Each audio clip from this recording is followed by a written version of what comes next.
Kids Storybooks. Subscribe. Benny's tricky mistake. Once upon a time in the colorful town of Whimsyville, there lived a mischievous little bunny named Benny.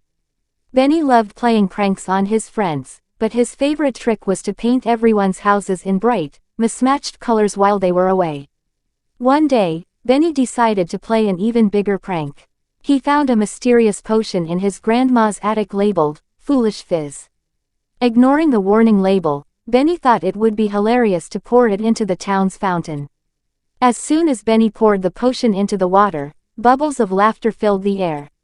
The townsfolk, once serious and responsible, began acting silly and making silly decisions. The mayor painted polka dots on his suit, and the librarian started reading books upside down.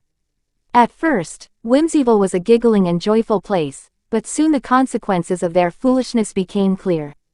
The bakers used marshmallows instead of flour, and the farmers tried to grow candy canes instead of vegetables. Realizing the chaos he had caused, Benny felt guilty. Determined to make things right, he sought the help of the wise old owl, Professor Hoots. With a clever antidote, they turned the town's fountain back to normal, and the laughter bubbles disappeared. The townsfolk, now wiser and grateful for their ordinary lives, forgave Benny. From that day on, Benny learned that some pranks can lead to foolishness, and it's essential to think before you act.